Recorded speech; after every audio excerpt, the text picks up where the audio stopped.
There's a specific kind of pain that comes from watching someone you love choose your sister over you. It's not the sharp, clean pain of a knife wound. It's slower, deeper, like drowning in ice water while everyone around you celebrates on the shore. Arya knows this pain intimately, because 3 hours ago, she felt the mate bond snap into place, that sacred, undeniable connection that's supposed to mean forever. She felt it lock onto Alpha Daemon with a certainty that shook her to her core. For one perfect, crystalline moment, she thought maybe, just maybe, everything was about to change. That being the cursed wolf, the dangerous one, the daughter everyone whispered about, maybe none of it would matter anymore. She was wrong. So catastrophically, devastatingly wrong. Because Daemon felt it too. She saw the recognition flash in his eyes, watched his pupils dilate as the bond tried to forge between them. Their souls reaching for each other across the crowded ceremony hall like magnets drawn together by forces older than time itself. And then she watched him turn away. Turn to Luna. Beautiful, normal, safe Luna standing right beside her. Turn to her sister and say the words that shattered everything. I choose you. Not a rejection. Not an explanation. Just 5 syllables that rewrote Arya's entire existence. Here's what no one tells you about mate bonds. When you feel one form and then watch it be deliberately denied, it doesn't just break your heart. It breaks something fundamental in your soul. Like a bone that heals wrong, leaving you twisted and aching for the rest of your life. Arya stood there frozen, suffocating, dying, while Daemon placed his mark on Luna's throat. While the pack erupted in cheers. While her sister smiled that perfect smile and pressed closer to the male who was supposed to be Arya's. She stood there while her father looked relieved. While her mother turned away. While whispers rippled through the crowd, thank the goddess it wasn't her. Can you imagine if he'd chosen the cursed one? This is better for everyone. Better for everyone. Everyone except Arya. That's when it happened. That's when something inside her just snapped. Power. Raw, furious, uncontrollable power that she'd been suppressing for 18 years. It didn't ask permission this time. It didn't care about consequences or who might get hurt. It just erupted from her chest like a volcano that had been dormant too long. Silver flame. Not normal fire, something older, something wrong, something that made every wolf in the ceremony hall stumble backward in instinctive terror. Her father's voice cutting through the chaos. Get her out of here. No.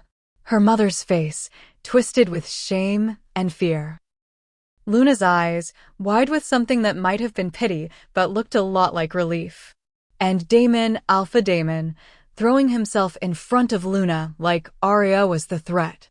Like she was the monster they'd always said she was. Maybe they were right.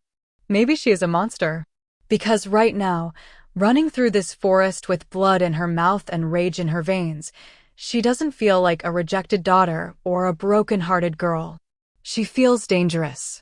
The forest floor cuts into her palms. Blood and rain. That's all Arya knows right now, blood streaming from the gash on her temple, rain hammering down like the sky itself wants to drown her shame. She runs. Branches claw at her face, her arms, tearing through the thin fabric of what used to be her ceremonial dress. The dress she wore when she stood in front of the entire Silvercrest pack and watched Alpha Daemon place the mating mark on her sister's throat instead of hers. Not hers. Never hers. Her lungs burn. Her wolf claws at the inside of her chest, screaming to be let out, but Arya can't, she won't. Because the last time she shifted, the last time she let that power loose, 3 pack members ended up in the healer's den with burns they couldn't explain. Burns that looked like silver flame had licked across their skin. So she runs on 2 legs, human and weak and pathetic, exactly like they always said she was. The storm matches her fury. Lightning splits the sky, illuminating the path ahead for just a heartbeat before plunging her back into darkness. Thunder rolls through the mountains, shaking the ground beneath her feet. It's like the earth itself is rejecting her, just like Daemon did. Just like her father did when he looked at her with those cold, disappointed eyes and said, "You will not disgrace this family further. Leave. Leave." as if she had anywhere to go. Her foot catches on a root, and she goes down hard, skidding across wet leaves and mud. Pain explodes through her knee, but she doesn't stop. She can't stop. Because behind her, distant but growing closer, she hears them. The howls. The pack warriors her father sent to make sure she actually leaves pack territory. To make sure she doesn't come back and ruin her sister's perfect life. Her sister, Luna. Beautiful, graceful, obedient Luna who never questioned anything, who never had fire burning under her skin, who never scared anyone just by existing. Arya pushes herself up, ignoring the way her hands shake, the way her vision swims. There's something building inside her chest, something hot and terrible and familiar. The same thing that's been growing stronger ever since her 18th birthday 3 months ago. The same thing the pack elders whispered about when they thought she couldn't hear. Cursed bloodline. Unnatural power. She'll bring ruin to us all. Maybe they were right. The howls are closer now. She can smell them on the wind, pack warriors, her former friends, hunting her like she's prey. Like she's the enemy. Arya stumbles forward, deeper into the shadow pine forest, the forbidden territory where even the bravest warriors don't venture after dark. But she has no choice. Behind her is exile and shame. Ahead is the unknown. She'll take the unknown. The trees grow thicker here, older, their trunks so wide 3 men couldn't wrap their arms around them. The rain barely penetrates the canopy, and the sudden quiet feels wrong, oppressive. Her footsteps echo too loud in this ancient place. Somewhere in the distance, an owl calls out, the sound almost human in its mourning. Her wolf stirs again, more insistent this time. It senses something. Danger or salvation, Arya can't tell. Then she sees it, a break in the trees. A clearing bathed in moonlight that shouldn't exist on a night like this, with storm clouds blocking out the sky. But there it is, impossible and beautiful and terrifying. In the center of the clearing stands a stone altar, covered in moss and carved with symbols she doesn't recognize. Symbols that seem to glow faintly in the moonlight, pulsing with a rhythm that matches her frantic heartbeat. Arya's breath catches. Every instinct screams at her to turn back, to run anywhere but here. This place feels old, ancient, sacred. But the howls behind her are so close now she can hear individual voices. Marcus, the head warrior who taught her to fight when she was young. Theo, who used to smile at her before everything changed. All of them, hunting her. She has no choice. Arya steps into the clearing, and the moment her foot touches the moss-covered ground, everything stops. The howls cut off mid-cry. The wind dies. Even the rain freezes in midair, suspended like crystal drops around her. And that's when the pain hits. It starts in her chest, right over her heart, burning hot and fierce like someone pressed a brand against her skin. Arya gasps, falling to her knees in front of the altar. She claws at her dress, tearing the fabric away, and sees it, a mark appearing on her skin, glowing the same silver as the symbols on the stone. It spreads like lightning across her chest, down her arms, burning and beautiful and absolutely terrifying. Her wolf roars to life inside her, and this time, Arya can't hold it back. Power explodes from her core, silver flame erupting from her skin and racing across the clearing. It doesn't burn the moss or the trees, but it illuminates everything, turning night into day, and in that brilliant light, Arya sees them. The pack warriors, frozen at the edge of the clearing, their faces twisted in shock and something that looks like fear. And standing between her and them, someone she's never seen before. A man, tall and broad-shouldered, with dark hair that falls into eyes so intensely gold they almost look like flames themselves. He's dressed in black, every inch of him radiating power and danger, and he's looking at her like he's been searching for her his entire life. The silver flames dance around them both, but they don't touch him. They move around him like they know him, like they're welcoming him home. Arya's vision starts to blur, the power drained too much for her untrained body. She sways, trying to stay upright, trying to understand what's happening. The stranger takes a step toward her, his movements predatory and graceful, and when he speaks, his voice rolls through the clearing like thunder. "There you are," he says, and there's relief and pain and hunger all mixed together in those 3 words. "I've been looking everywhere for you." Then Aria's world goes black, and the last thing she feels is strong arms catching her before she hits the ground. Before we dive deeper into Aria's story, into the mystery of who this stranger is, and what that mark really means, I need to ask you something.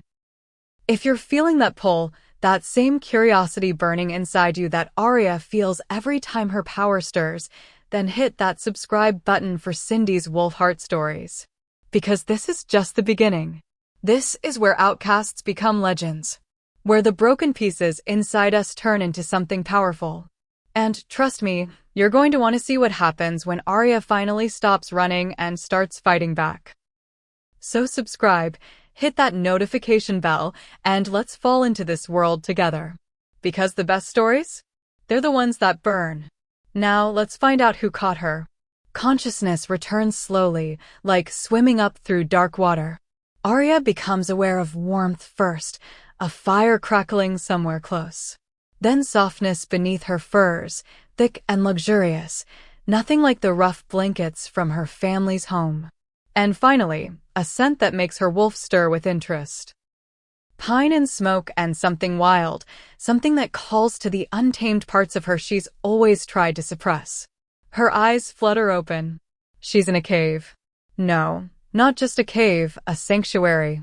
The walls are smooth stone, carved with the same ancient symbols from the altar, all of them glowing with that same soft silver light.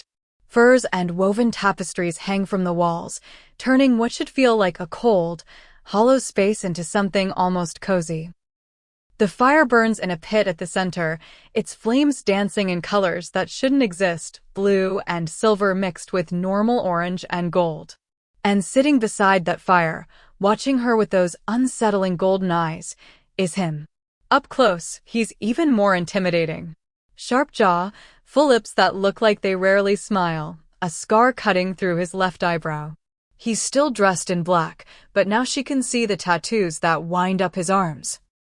Wolf symbols and crescents and words in a language she doesn't know. Everything about him screams danger. Predator. Alpha. But he's not looking at her like prey.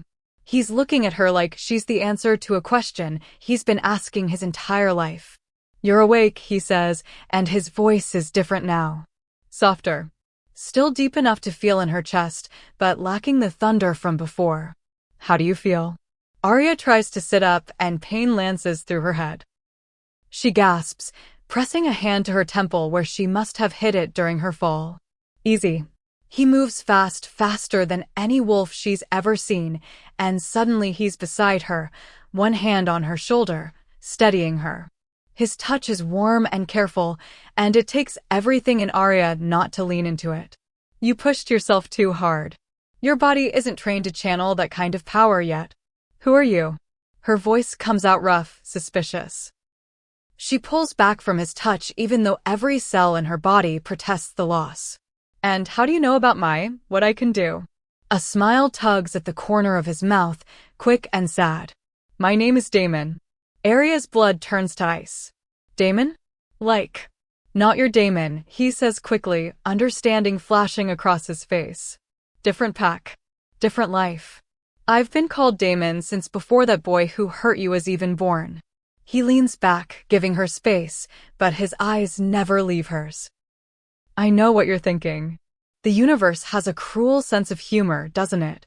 She doesn't know whether to laugh or cry. Of course. Of course the first person to show her kindness after everything would share a name with the alpha who rejected her. "Okay, Damon." She forces herself to hold his gaze, to not show how shaken she is. "You didn't answer my second question. How do you know what I can do? And why were you there? In that clearing?"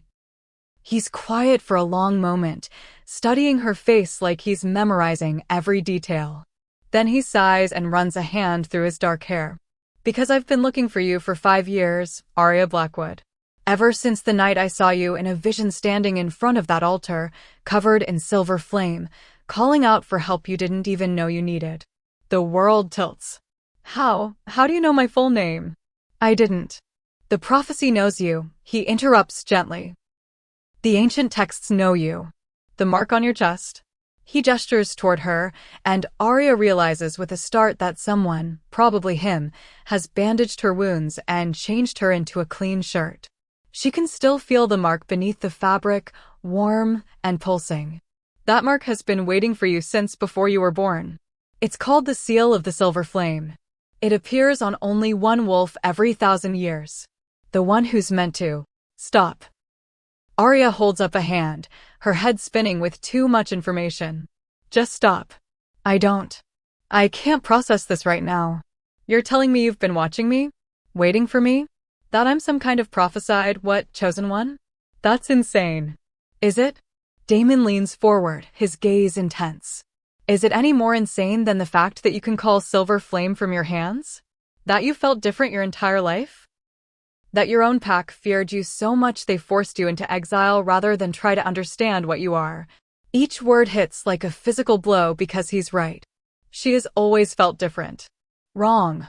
Too much. You don't know me, she whispers, but there's no conviction in it. Don't I? His voice softens impossibly. I know you hide when you're overwhelmed. I know you feel everything too deeply and it scares you. I know you stopped shifting after you accidentally hurt those pack members because the guilt nearly destroyed you. I know you stood there and watched your sister take your mate mark because you thought maybe, just maybe, if you let them have what they wanted, they'd finally accept you for who you are. Tears burn behind Arya's eyes. She will not cry in front of this stranger. She won't. How long have you been watching me? The question comes out broken. Not watching, he corrects gently. Waiting. There's a difference. The vision showed me where you'd be and when. They showed me the night you'd finally claim the mark. I've been in these mountains for 3 months, Arya. Waiting for you to run far enough that you'd find what you're really meant to find. And what's that? Yourself. The word hangs between them, heavy with meaning. Arya wants to argue, wants to tell him he's wrong, that she knows exactly who she is. A failure, an outcast, a girl with too much power and not enough control. But looking into his eyes, those golden eyes that hold no judgment, no fear, only a patience that feels infinite, she wonders if maybe she doesn't know herself at all. The warriors, she says suddenly remembering. My pack. They were right behind me. Did you? They're fine. Confused, but fine. Damon's joy tightens slightly. The altar's magic sent them back to the edge of Silvercrest territory with their memories of tonight adjusted. They'll remember chasing you to the border and losing your trail. Nothing more. You can do that? Control the altar's magic. The altar responds to those who understand its purpose. He stands, moving to tend the fire, and Arya can't help but notice the way he moves, powerful but controlled, like every motion is intentional. I've been its guardian for a long time. It was my job to make sure it stayed protected until you arrived. Your job. Arya sits up fully now, ignoring the dizziness. You keep saying things like that. Like you're part of something bigger. What are you really? Damon turns to face her, and for the first time, she sees something vulnerable in his expression. Something almost afraid. I'm the last of the Shadow Alphas, he says quietly. The bloodline that served the Silver Flame wolves for generations. We were the guardians, the protectors, the ones who understood that some wolves are born with power too great for normal packs to handle. But my pack was slaughtered when I was young. Wiped out by those who feared what we protected. His hands clench into fists. I've been alone for 17 years, Arya. Waiting. Searching. Hoping that the prophecy was true, that another silver flame wolf would emerge before it was too late. Too late for what? His golden eyes meet hers, and in them, she sees centuries of pain. Too late to stop the darkness that's coming. The same darkness that destroyed my pack. The same darkness that's been hunting silver flame wolves to extinction for the past 1,000 years. He takes a step toward her. You're not cursed, Arya. You're a warrior. A guardian. The one thing standing between the wolf world and complete destruction. No. Arya shakes her head violently. No, you've got the wrong person. I can't even control my shift. I hurt people. I'm not a warrior or a guardian or whatever you think I am. I'm just broken. You're scared, Damon corrects, and suddenly he's kneeling in front of her, close enough that she can feel the heat radiating from his body. And you have every right to be, but broken. He reaches out slowly, giving her time to pull away, and gently cups her face in his hands. His touch is warm and solid and real. Broken things don't burn with silver flame, Arya. They don't make ancient altars wake up after centuries of sleep. They don't make someone like me wait 5 years just for the chance to meet them. Her breath catches. Damon. You don't have to decide anything tonight, he says, his voice barely above a whisper.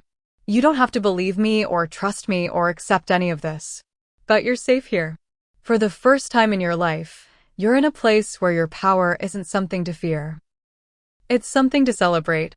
A tear escapes despite her best efforts, rolling down her cheek. Damon catches it with his thumb, his touch impossibly gentle for someone who radiates such danger. Why? She asks, her voice breaking. Why do you care so much? You don't even know me. I know enough, he says simply. And what I don't know, I want to learn. If you'll let me. The fire crackles between them. Outside the cave, she can hear the storm starting up again, rain pattering against stone.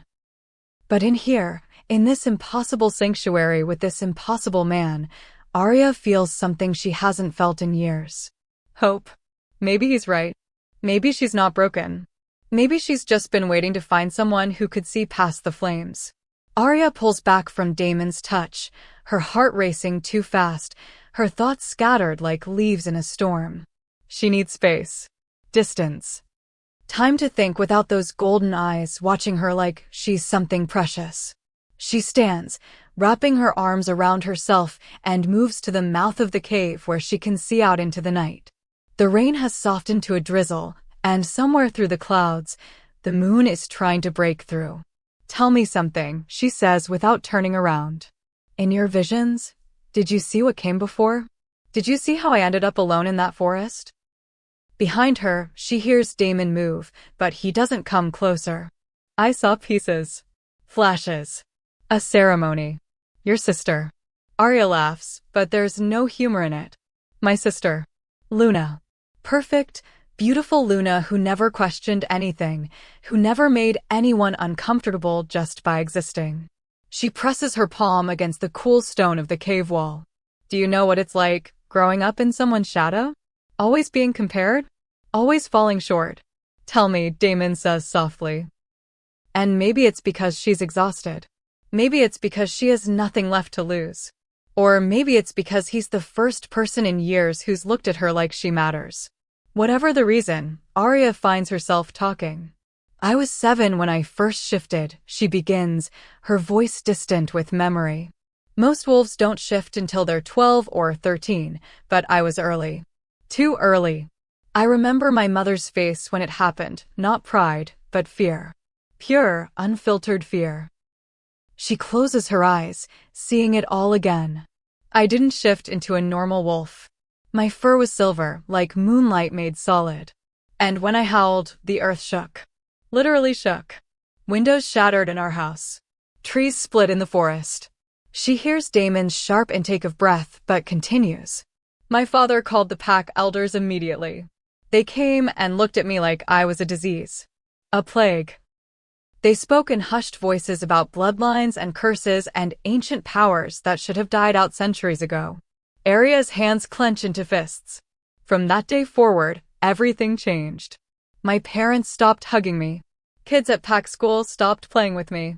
Even my sister started keeping her distance. Luna was born 3 years after me. Normal in every way. Brown wolf, sweet temperament, absolutely no terrifying supernatural powers. Everyone loved her instantly. She was everything I wasn't: safe, predictable, easy to understand. Arya turns finally, meeting Damon's gaze. His expression is carefully neutral, but she can see the muscle ticking in his jaw. I tried so hard to be like her, she admits. I stopped shifting. Stopped practicing. Started making myself small and quiet and forgettable. But the power didn't go away. It just built up inside me like pressure in a volcano. She touches her chest where the mark still pulses. 2 years ago, during the summer festival, some pack members were picking on Luna. Stupid teenage posturing, nothing serious. But I got angry. Really angry. And the silver flame just erupted. 3 wolves ended up burned. Not badly, but enough that everyone knew it was me. After that, the whispers got louder. Dangerous. Unstable. Cursed bloodline. My father started avoiding me completely. My mother would look at me with these sad, disappointed eyes, like she'd failed somehow by giving birth to me. Aria's voice cracks. And Luna. Luna stopped pretending we were sisters. She'd walk past me in the halls without acknowledging me. Sit at different tables. Make sure everyone knew we weren't close. Then came the mate ceremony 3 months ago. Aria continues, her voice going flat. I'd just turned 18. The pack alpha, Damon, your namesake, announced that he'd be choosing his mate from the unmated females in the pack. Every girl was excited, preparing, hoping. But everyone knew it would be between me and Luna. We're the daughters of the beta. The most eligible matches. She forces herself to keep going, even though the memory feels like swallowing glass. The ceremony was beautiful. Flowers everywhere, the whole pack gathered under the full moon. Alpha Damons stood at the center, and one by one, we presented ourselves. When it was my turn, I felt it, that pull, that recognition. The mate bond snapping into place like a rope connecting us. I saw in his eyes that he felt it too. Aria laughs bitterly. For one perfect moment, I thought maybe everything would be okay. Maybe being the alpha's mate would make people see past my power. Maybe I'd finally belong. What happened? Damon's voice is low, dangerous. He looked at me. Really looked at me. And I saw the fear creep into his eyes. The same fear I'd been seeing my whole life. Aria's voice goes quiet. Then he turned to Luna, who was standing next to me, and he said, I choose you. Just like that. No explanation. No acknowledgement of the bond that I could still feel burning between us. The pack cheered. Everyone celebrated. And I just stood there, frozen, watching him place the mate mark on my sister's throat, right in front of me, while the bond inside me screamed in agony. She meets Damon's eyes. Luna didn't even look at me. She just smiled and accepted like she'd won some kind of prize. That's when I felt it, Aria continues, touching her chest again. This mark starting to burn under my skin. Not painful, just present. Demanding attention. I left the ceremony before anyone could see me cry and ran straight into the forest. That's when the visions started. Visions? Damon steps closer, his attention completely focused. Flashes of the altar. Symbols burning in silver light. A voice, multiple voices, calling my name, telling me to come home. Except I'd never been to that altar before in my life, so how could it be home? She shakes her head. I tried to ignore it. Tried to go back to the pack and pretend everything was fine. But the mark kept growing, kept burning, and the visions got stronger. Tonight was supposed to be Luna and Alpha Damon's official mating ceremony. The final ritual that would bind them forever. I told myself I could handle it. I'd stand there and smile and be supportive like a good sister. Aria's voice turned sharp. But when I saw them together, saw him kiss her, touch her, look at her with a fondness that should have been mine, something inside me broke. I shifted without meaning to. Right there in front of everyone. And I wasn't my normal wolf, I was Silver Flame incarnate. Pure power and rage and heartbreak. People screamed. Ran. Alpha Damon threw himself in front of Luna like I was going to hurt her. Like I was the monster they'd always said I was. Aria's voice drops to almost a whisper. My father didn't even hesitate. He called the warriors. Told them to escort me off packlands and make sure I never came back. My mother just turned away. And Luna. She swallows hard. Luna looked at me with pity. Like I was something pathetic that she was relieved to be rid of. So I ran. And I kept running until I couldn't run anymore.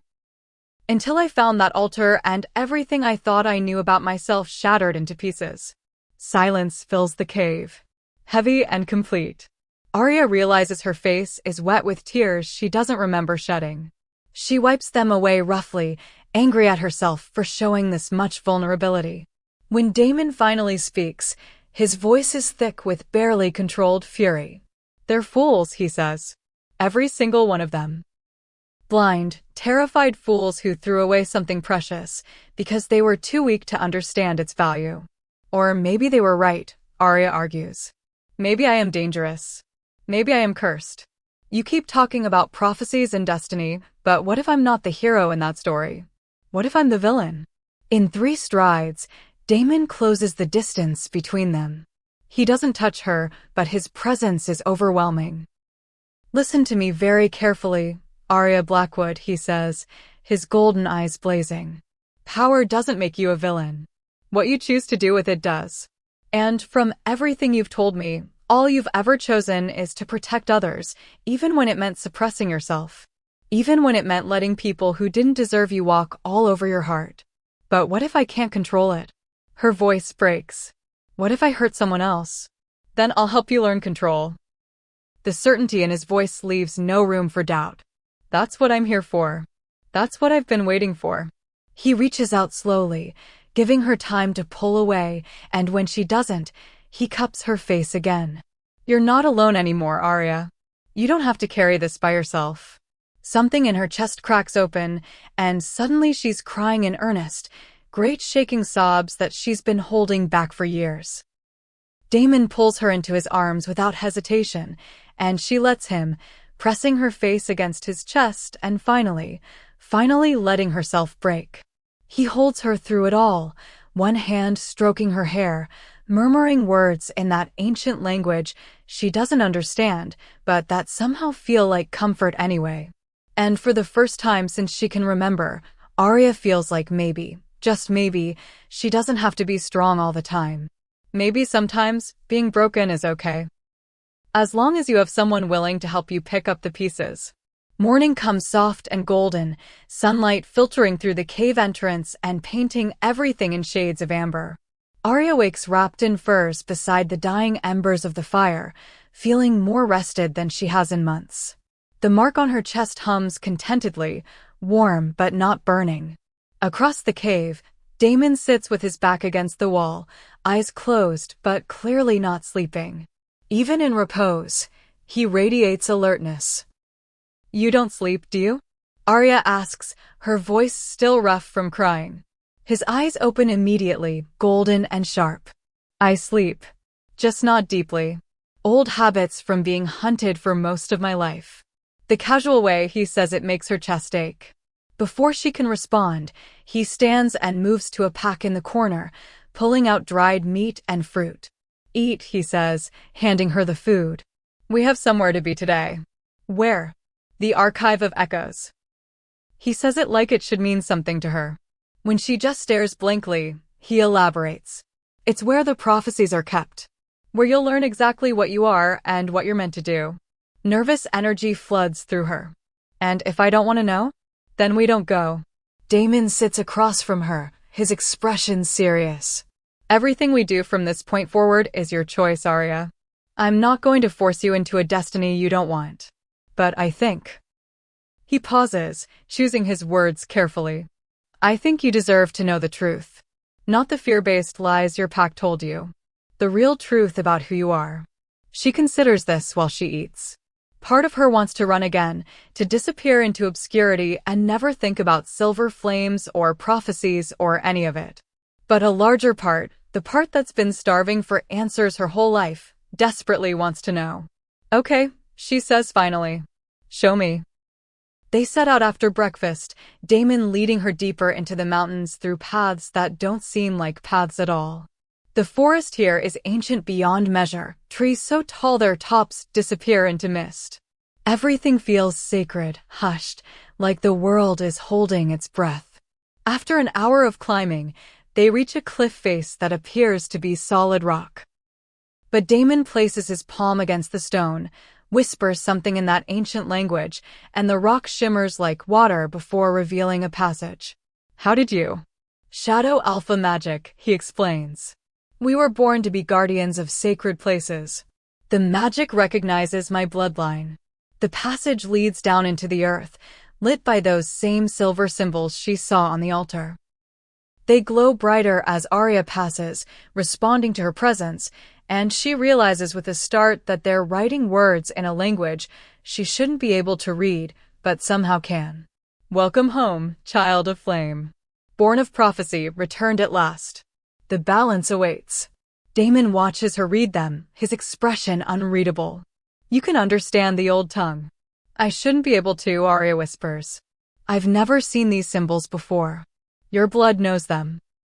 Your ancestors wrote them. He places a hand on her lower back, gentle but grounding. Come. There's more. The passage opens into a cavern so vast Arya can't see the ceiling. The walls are covered floor to ceiling in carvings, scenes of wolves in battle, wolves with flames burning from their bodies, wolves standing against shadows that seem to writhe even in stone. And at the center of the cavern, suspended in midair by some invisible force, floats a massive crystalline structure that pulses with silver light. What is that? Arya breathes. The Echo Crystal. It holds the memories of every silver flame wolf who ever lived. Their knowledge, their power, their prophecies. Damon moves toward it reverently. When you touch it, you'll see everything. The origin of your bloodline. The enemy we face. Your purpose. Arya's feet carry her forward without conscious thought, drawn to the crystal like a moth to flame. As she gets closer, images begin flickering across its surface, wolves fighting, burning, dying. A great darkness sweeping across the land. And at the heart of it all, a figure wreathed in silver fire, standing between the darkness and the light. The first silver flame wolf appeared 1,000 years ago, Damon says quietly, standing beside her. Her name was Seraphina. She wasn't born. She was created. The moon goddess herself took a dying wolf and infused her with celestial fire, giving her the power to fight an enemy that couldn't be killed by normal means. What enemy? Shadow Eaters. His voice goes dark. Creatures from beyond the veil between worlds. They feed on wolf souls, consuming packs whole and leaving nothing but husks behind. They nearly destroyed us all until Seraphina figured out how to fight them. Silver flame is the only thing that can kill them permanently. Arya stares at the images dancing across the crystal. And she stopped them? She held them back, sealed the veil, and trapped them on the other side. But the cost was her life. Damon's joy tightens. Before she died, she made sure her bloodline would continue. Ensured that every 1,000 years, when the veil grew weak again, a new silver flame wolf would emerge to stand guard. The weight of it crashes into Arya like a physical blow. You're saying I'm, what, a reincarnation of her? Not a reincarnation. A continuation. You carry her power, her purpose, but you're your own person. Your own warrior. He turns to face her fully. The prophecy says, when darkness stirs and the veil grows thin, the marked one shall rise with silver flame within. Born of rejection, forged in pain, she alone shall balance loss and gain. Born of rejection, Arya repeats hollowly. Well, that part certainly fits. There's more. Damon reaches out and takes her hand, the gesture surprisingly intimate. The prophecy also speaks of a guardian. Someone from the shadow bloodline who would stand beside the marked one. Who would help her master her power and face the darkness together. Understanding dawns slowly, then all at once. You. Me, he confirmed softly. My entire bloodline existed for this purpose. To find you. Protect you. Fight alongside you. His thumb brushes across her knuckles, a gesture so tender it makes her chest ache. I've spent 17 years alone, Arya. 17 years thinking I was the last of my kind, that my purpose died with my pack. And then the visions started, showing me you. Giving me hope again. Arya looks down at their joined hands, his skin tan and scarred against her pale, unmarked fingers. This is insane. All of it. Yesterday, I was just a rejected wolf trying to survive exile.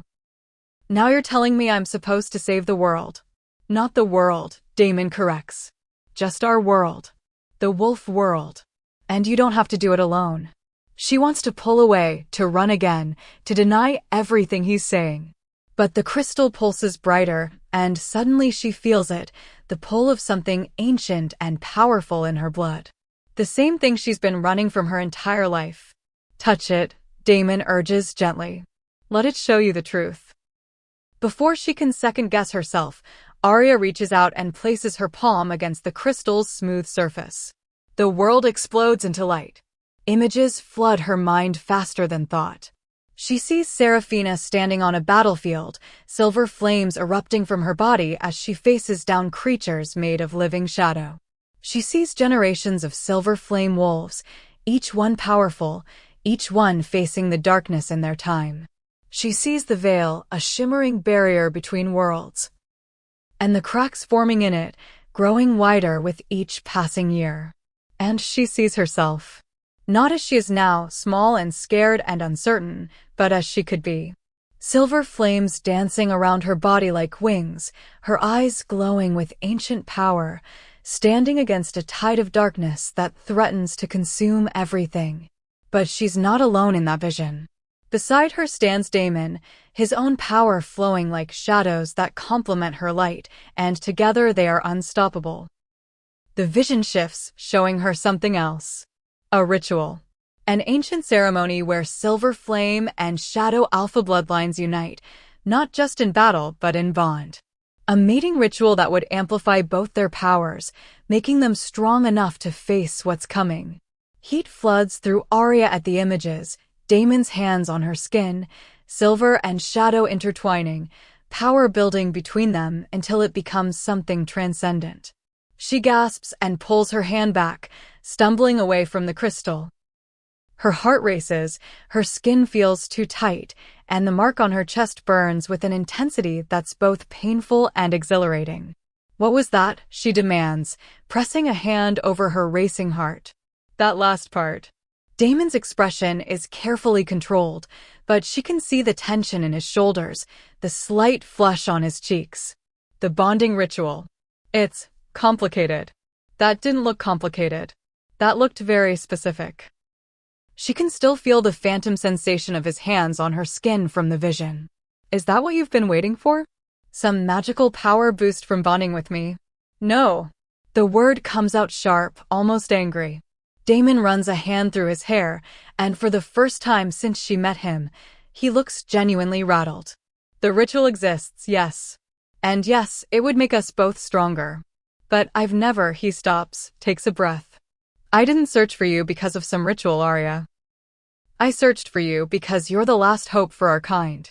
Because without you, the Shadow Eaters will break through and destroy everything. The power amplification is just a tool, not the goal. She studies his face, looking for the lie, but finds only raw honesty. But you've thought about it. Of course I've thought about it. His voice goes low, intense. I've had visions of you for 5 years. Watched you grow from a frightened teenager into someone strong enough to survive rejection and exile. Yes, I've thought about it. But that doesn't mean I expect it. Or that I'd ever push you toward it. The air between them feels charged, electric. Arya becomes acutely aware that they're alone in this cavern, that no one knows where they are, that the visions she just saw felt more real than memory. She clears her throat. So the darkness. The Shadow Eaters. When are they supposed to break through? Damon seems grateful for the change in subject. The veil weakens most during the lunar convergence, when all 3 moons align. That happens in 6 weeks. 3 moons? We only have 2 moons. No, we have 3. The third is hidden, dark. It only becomes visible during the convergence. He moves closer to the crystal, his expression grave. When all 3 align, the veil will be at its thinnest. If the Shadow Eaters break through then, there won't be time to prepare. They'll sweep across the territories, consuming pack after pack, and by the time anyone realizes what's happening, it'll be too late. 6 weeks, Arya repeats numbly. 6 weeks to learn how to control power I've been suppressing my whole life. To become some kind of warrior. To save people who threw me away. She laughs, the sound bitter. And they call me the cursed one. Arya. Damon's voice is gentle but firm. You don't owe them anything. Not your old pack, not your family. Nothing. But there are other packs out there. Innocent wolves who have no idea what's coming. Children who'll be orphaned like I was. Entire bloodlines that'll be erased. The words hit her like a punch to the gut because he's right. She's angry at her pack, at her family, at everyone who hurt her. But she's not cruel. She could never stand by and let innocent people suffer when she has the power to stop it. Okay, she says quietly. Okay. So we train. We prepare. And in 6 weeks, we face the darkness. She meets his eyes. But I need you to promise me something. Anything. Don't lie to me. Ever. I've spent my whole life being lied to. By omission, by misdirection, by people who said they loved me but couldn't accept who I was. So if we're going to do this, if I'm going to trust you with my life, I need complete honesty. Even when it's hard. Even when you think I can't handle it. Something shifts in Damon's expression, respect, maybe, or recognition. I promise. Complete honesty. Always. Good. Arya straightens her shoulders, trying to feel braver than she is. Then tell me honestly, do you really think I can do this? Or are you just hoping because there's no other option? Damon crosses to her in 2 strides and takes both her hands in his. The gesture is becoming familiar, grounding. I've spent 17 years preparing for this, he says, his golden eyes locked on hers. I've studied every text, learned every technique, explored every prophecy. I've imagined 1,000 different scenarios for who you might be and what you might be capable of. He squeezes her hands. And in less than 24 hours of knowing you, you've already exceeded every expectation. Your power at the altar last night was raw, untrained, and still stronger than anything I've ever witnessed. Your resilience after everything you've been through is remarkable. And your heart, his voice softens. Your heart is still open and compassionate despite every reason to become bitter and closed off. So yes, Arya Blackwood. I think you can do this. More than that, I know you can. The only question is whether you believe it. The words settle into her chest, warm and solid. For so long, she's only heard what she can't do, what she shouldn't do, how she's too dangerous or too weak or too wrong. Hearing someone believe in her feels like coming up for air after drowning. I want to, she admits. Believe it, I mean. But I'm scared. Good. His mouth quirks into an almost smile. Fear means you understand the stakes. Means you'll take this seriously. Means you won't be reckless. He releases one of her hands to brush a strand of hair from her face, the gesture achingly tender. I'm scared too. I've been scared since the vision started. But now that you're here, now that I'm not alone anymore, the fear feels manageable.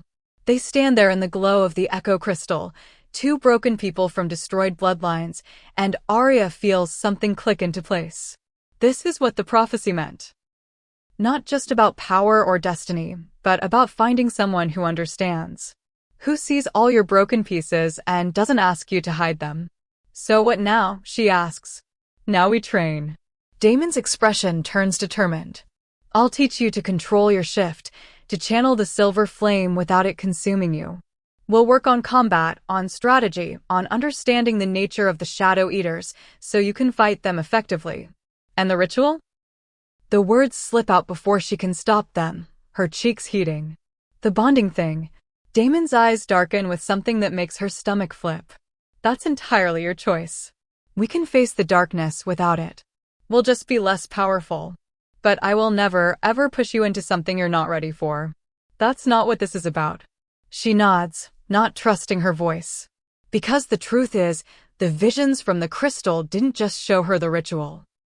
They showed her what it would feel like to be truly seen, truly accepted, truly bonded to someone who understands every part of her. And God help her, she wants that. More than she's ever wanted anything. But wanting and being ready are 2 different things. 1 step at a time, she says finally. One step at a time, Damon agrees. They leave the archive of echoes as the sun begins its descent, painting the sky in shades of orange and gold. Aria's mind swirls with everything she's learned, everything she saw, everything she now knows she has to become. But as they make their way back to the cave, Damon's hand finding hers on the treacherous path, steadying her, she realizes something important. For the first time in her life, she's not walking alone. And maybe that makes all the difference. Training begins at dawn the next morning, and Aria quickly learns that Damon is a demanding teacher. He wakes her before the sun rises, hands her a simple breakfast, and immediately starts pushing her limits. Again, he commands as she picks herself up from the forest floor for what feels like the 100th time. Her entire body aches, bruises forming on bruises, but his expression remains impassive.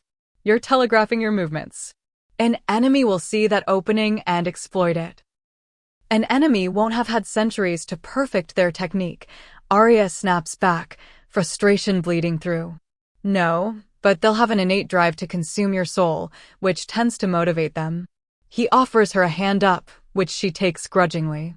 The Shadow Eaters aren't like normal opponents. They don't tire. They don't feel pain. Your only advantages are speed, strategy, and the silver flame. We need to make sure all three are flawless. Over the next 3 weeks, they fall into a rhythm. Mornings are for physical combat, learning to fight in both human and wolf form, understanding leverage and weak points, building endurance. Afternoons are for power control, Damon teaching her to call the silver flame at will, to shape it, to direct it without letting it overwhelm her control. And evenings are when they talk. Those are Aria's favorite times. When the fire burns low and they're both too exhausted to maintain pretenses, they share pieces of themselves. Damon tells her about his pack before they were slaughtered, his mother who sang while she cooked, his father who taught him that strength means protecting those weaker than yourself, his younger sister who loved flowers and collected them in her hair. She was 5 when they came, he says one night, staring into the flames. I was 15. Old enough to fight, but not strong enough to save them. His jaw clenches. I can still hear her screaming my name while I hid in the shadows like a coward. You were 15, Aria says softly, moving closer to him. That's not being a coward. That's surviving. Surviving feels a lot like cowardice when everyone you love dies. She doesn't have words for that, so instead she takes his hand, the same way he's done for her so many times, and just sits with him in the pain. In return, she tells him about her childhood before everything fell apart. About learning to read with her mother, about the first time her father called her princess and meant it affectionately, about Luna when they were young and still friends, before power and jealousy drove them apart. I miss who I was before I understood I was different, she admits. That little girl who thought she could be anything. Before the world taught her to be small. You're not small now, Damon observes. No, she agrees, looking down at her hands where silver flame dances lazily across her fingers, a trick she can now do without thinking. Now I'm terrifying. Now you're powerful. There's a difference. Their training intensifies as the days pass. Aria learns to shift at will, her silver wolf form becoming as natural as breathing. She learns to combine flame and combat, using the fire strategically rather than letting it explode uncontrolled. And slowly, carefully, she learns to trust both her power and the man teaching her to use it. But the universe, it seems, isn't content to let them prepare in peace. It happens on the 23rd day. Aria is practicing flame manipulation, creating intricate patterns in the air, when Damon suddenly stiffens beside her. His eyes go distant, unfocused, and when he speaks his voice sounds hollow. They're here. Who's here? The conclave. He blinks, coming back to himself. The Council of Alphas from the major packs. They've somehow tracked us to these mountains. Dread pools in Aria's stomach. How's that possible? You said this place was protected. It is. Which means someone powerful led them here. Someone who knows old magic. His expression darkens. We need to move. Now. But before they can gather their supplies, Arya hears them, voices echoing through the forest, dozens of them, moving with purpose. And at the center of those voices, one she recognizes. Her father. Arya. Beta Blackwood's voice rings out, authoritative and cold. "We know you're here. Come out. The Conclave wishes to speak with you." Damon positions himself between her and the voices, every line of his body tense and ready for violence. "You don't have to go to them. If I don't, they'll just keep searching. Keep disrupting your sanctuary." She touches his arm. "It's okay. I'm not the same girl who ran away 3 weeks ago." "That's what worries me," he mutters, but he doesn't try to stop her as she steps past him into the clearing. The sight that greets her is overwhelming. At least 30 wolves in human form, all radiating alpha authority, stand in a semicircle around the clearing. At their center stands her father, looking older than she remembers, and beside him, Arya's breath catches. Alpha Damon. Her Damon. The one who rejected her. And clinging to his arm, wearing the mate mark proudly on her throat, is Luna. Her sister looks radiant. Happy. Everything Arya might have been if. No. She won't go down that road. "You've been busy," Beta Blackwood says, his eyes sweeping over Arya's transformed appearance. 3 weeks of intense training have changed her. She's leaner, stronger, every movement precise and controlled. And the mark on her chest, now visible through the V-neck of her training tunic, glows faintly within her light. Consorting with the last Shadow Alpha. Practicing forbidden magic. "Do you have any idea what you've risked?" "I know exactly what I've risked," Arya replies, her voice steady. "The question is, do you know what you've risked by coming here?" A ripple of unease moves through the assembled alphas. One of them, an older male with silver in his hair, steps forward. "You are Arya Blackwood, the one marked with the silver flame?" "I am." "Then you must come with us. The Conclave has decreed that all bearers of ancient power must be brought before the Council for evaluation." His tone is formal, rehearsed. "We've been searching for another silver flame wolf for decades. Your emergence is significant." Evaluation. Arya's laugh is sharp. "You mean imprisonment?" "Study. Deciding whether I'm too dangerous to live freely." "We mean protection," another alpha argues. "The legends say silver flame wolves attract darkness. That wherever they go, death follows. We cannot allow you to endanger innocent packs." Behind Arya, she feels Damon emerge from the forest. His presence is a wave of barely contained power, shadow seeming to coalesce around him. The alphas react immediately, several of them shifting into defensive stances. "She's not going anywhere with you," Damon says, his voice calm but carrying an undercurrent of threat. "You don't have a say in this, Shadow Alpha," Beta Blackwood snaps. "She's packborn. Still subject to wolf law despite her exile." "She was exiled," Damon counters. "Which means you gave up all authority over her. She's free to choose her own path. Not when that path endangers us all." The argument escalates quickly, voices rising, tempers flaring. Arya watches it unfold with a strange sense of detachment. All these powerful alphas fighting over her like she's property to be claimed or controlled. Just like always. Never asking what she wants. Never considering that she might have her own agency. Then Luna speaks, her voice cutting through the chaos. "Arya, please." Her sister steps forward, tears glistening in her eyes. "I know you're angry. I know I don't deserve your forgiveness. But please, just come with us peacefully. Let them help you control this power before someone gets hurt." "Someone?" Arya's eyes narrow. "You mean before I hurt someone? Before the cursed, dangerous wolf ruins everything again?" "That's not." Luna's face crumples. "I never wanted this. Any of this. I never asked to be chosen over you. But you accepted it fast enough, didn't you?" The words come out harsher than Arya intends, but she can't stop them. 23 days of growth and healing, and seeing her sister's face still cuts like a knife. Didn't even hesitate. Just smiled and took everything that should have been mine. Because what choice did I have? Luna's voice breaks.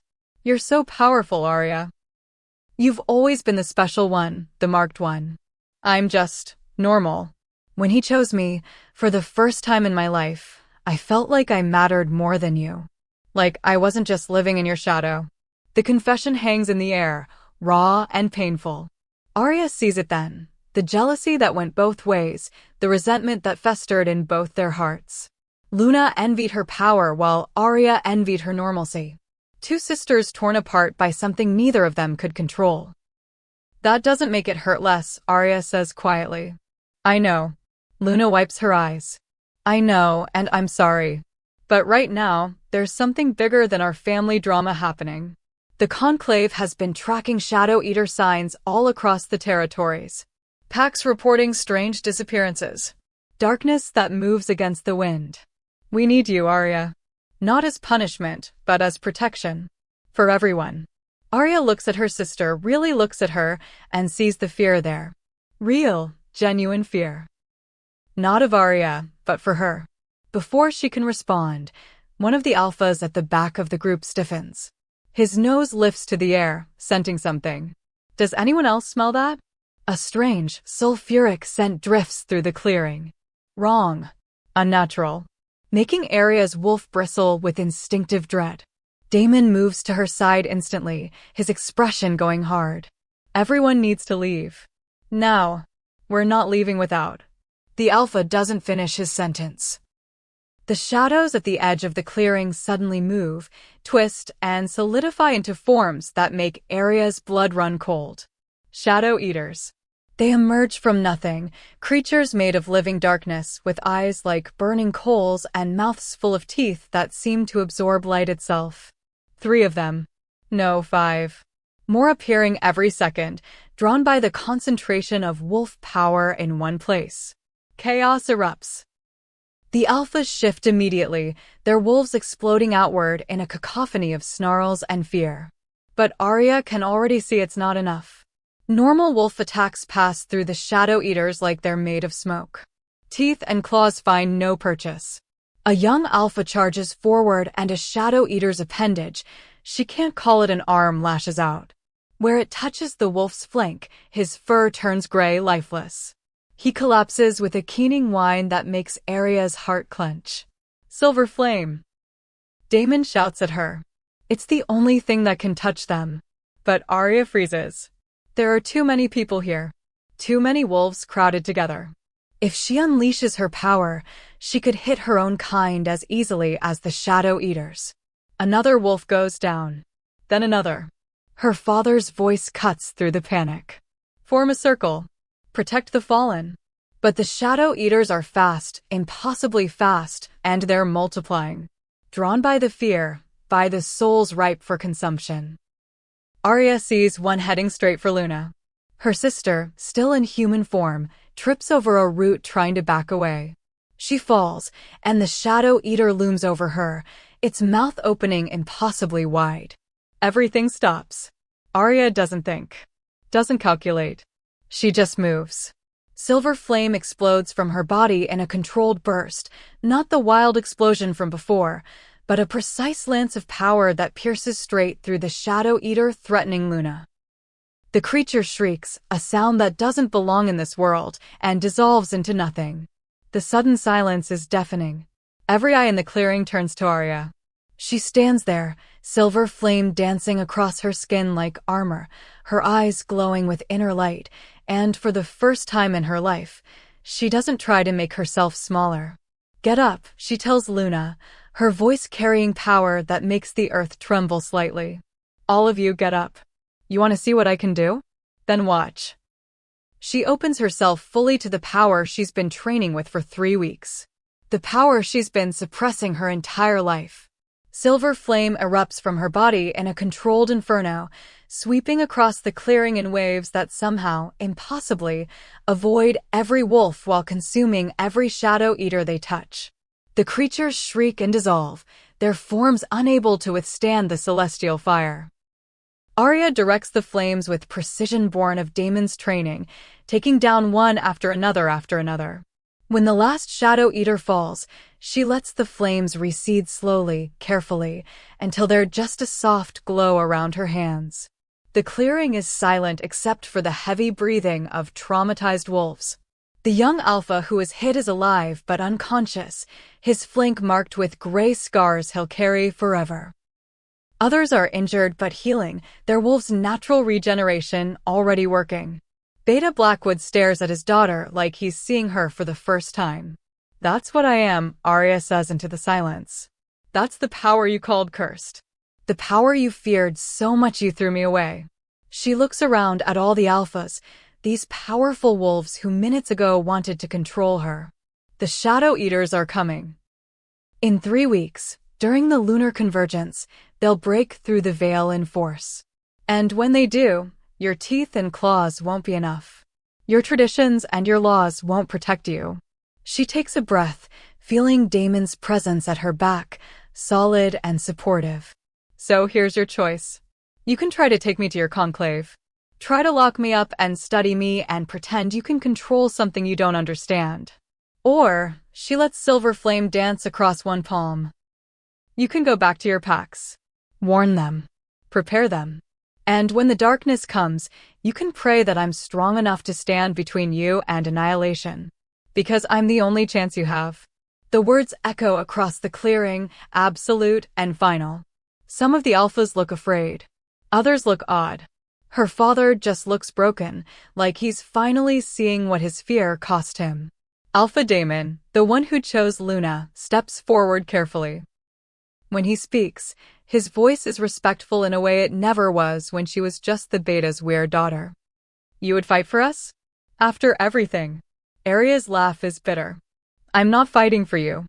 I'm fighting for every innocent wolf who has no idea what's coming. For every pup who'll be orphaned if I don't. I'm fighting because it's the right thing to do, even when the people I'm protecting don't deserve it." She looks at Luna, still on the ground, still staring up at her with wide, shocked eyes. "You wanted to know if I'd come peacefully?" Arya asks her sister. The answer is no. "I'm not your prisoner. I'm not your weapon. I'm the only thing standing between your perfect life and the darkness that wants to consume it. So I suggest you go home, hold your mate tight, and be grateful that the cursed wolf you threw away still has enough heart left to save you." With that, Arya turns her back on all of them, her father, her sister, the alpha who rejected her, all the powerful wolves who thought they could control her, and walks back toward Damon. He falls into step beside her, and together they disappear into the forest, leaving the conclave to deal with the truth they can no longer deny. Behind them, in the clearing, the alphas slowly transform back to human form and begin caring for their wounded. And in the center of it all, Luna sits on the ground, tears streaming down her face, whispering the same words over and over. "I'm sorry. I'm so sorry." But Arya doesn't hear them. She's already gone. They don't speak until they're back at the cave, miles away from the clearing and the shocked faces of the conclave. Arya's adrenaline is crashing, leaving her shaky and exhausted. She collapses onto the furs by the fire, her entire body trembling with reaction. Damon moves around the cave with quiet efficiency, building up the fire, bringing her water, giving her space to process. When he finally sits beside her, he doesn't touch her, just stays close enough that she can feel his presence. "You were incredible," he says softly. "The way you controlled the flame, the precision. Arya, you showed them exactly what you're capable of. I showed them exactly what they should fear." She wraps her arms around herself. "Did you see their faces? Even after I saved them, they looked at me like I was a monster. Some of them did. But others looked at you with respect. With hope." He shifts closer. "And your sister. I don't want to talk about Luna." The words come out sharper than intended. "I don't want to think about her or my father or any of them. They made their choice. I made mine." Damon is quiet for a long moment. Then, "Do you want me to tell you something that might make you feel better or something that's true?" Despite everything, Arya almost smiles. "You promised honesty, remember? Then here's the truth. You're hurting. You're angry. And you have every right to be both of those things. What happened to you is cruel and unfair, and saving them today doesn't erase that pain." He finally reaches out, taking her hand. But I also saw something else in that clearing. I saw you make a choice. Not to fight for them, but to fight for something bigger than your pain. That's not weakness, Arya. That's strength. It doesn't feel like strength. It feels like I'm letting them off the hook. You're not. You're just refusing to let their mistakes define your purpose. His thumb traces circles on her palm, the gesture soothing. There's a difference between forgiveness and rising above. You don't have to forgive them. But you're choosing not to become bitter and small the way they tried to make you. Arya leans her head against his shoulder, too tired to maintain any distance. How do you always know the right thing to say? I don't. I just know what it's like to carry rage and pain and the weight of people's expectations. His free arm comes around her, holding her loosely. And I know what it's like to meet someone who makes that weight feel bearable. Something shifts in the air between them. Arya lifts her head to look at him and finds his face inches from hers, those golden eyes reflecting firelight. Damon, she whispers, not sure what she's asking for. I know. His voice is rough. I feel it too. The bond between them has been growing for weeks. Forged in training, deepened through shared stories, strengthened through trust. It's not the forced mate bond her old pack tried to create. It's something that grew organically, built on genuine connection and understanding. And right now, with his arms around her and her heart racing for reasons that have nothing to do with fear, Arya wants to close the distance between them more than she's ever wanted anything. But Damon pulls back slightly, putting space between them, and she feels the loss like a physical ache. Not like this, he says quietly. Not when you're vulnerable and hurting, and I'm the only person you have. His hand comes up to cup her face gently. When we cross that line, if we cross that line, I want it to be because you choose it with a clear head and full heart. Not because you're seeking comfort from pain. Arya's throat tightens with emotion. Because of course he would think of her first. Of course he would protect her even from himself. What if I said I'm choosing it now? She asks softly. Clear head. Full heart. Just you and me and this moment. Heat flares in his eyes, pure want, but he shakes his head. Ask me again in 3 weeks. After we've faced the darkness. After you've had time to process everything that happened today. If you still want this, want me, then I'm yours. Completely. And if I don't make it through the next 3 weeks? You will. His certainty is absolute. And I'll be right there beside you, making sure of it. They sit in silence after that, holding each other while the fire burns low. Eventually, Arya pulls back enough to look at him properly. Tell me something, she says. Tell me something you've never told anyone else. Damon considers this, his expression turning thoughtful. I'm afraid, he admits finally. Not of the Shadow Eaters or the coming battle. I'm afraid that after all these years of waiting, of preparing, I've built you up so much in my mind that the real you could never match it. And I'm afraid that you'll realize you deserve better than a broken wolf who couldn't save his own family. The vulnerability in his voice breaks something open in Arya's chest. You want honesty? She asks. I'm afraid too. I'm afraid that I'll fail everyone who's counting on me. That when it matters most, my power will fail, or I'll freeze, or I won't be strong enough. But more than that, she forces herself to meet his eyes. I'm afraid that you'll look at me one day and see what everyone else saw. Someone too damaged, too dangerous, too broken to love.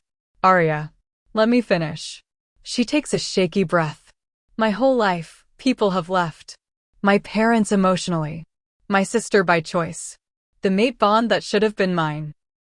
Everyone who was supposed to stay walked away. And I know it's not fair, but I'm terrified that once this is over, once you don't need me to fulfill some prophecy, you'll leave too. Damon moves so fast she barely tracks it, both hands framing her face, forcing her to look at him. Listen to me very carefully, he says, his voice intense. I am not your parents. I am not your sister or that idiot Alpha who was too blind to see what he was throwing away.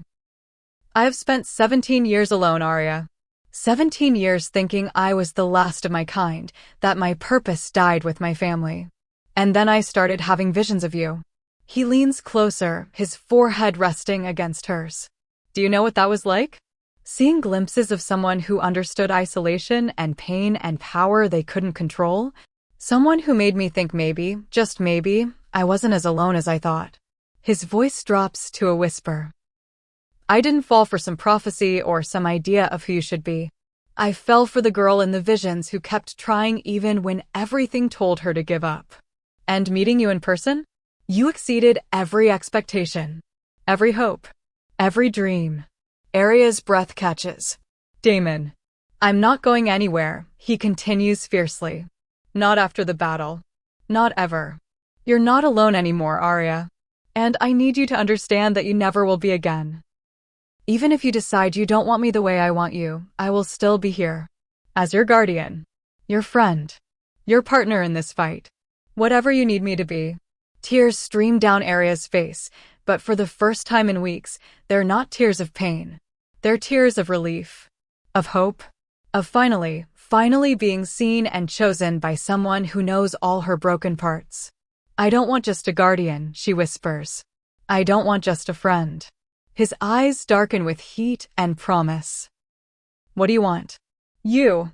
All of you. Your darkness and your light. Your past and your future.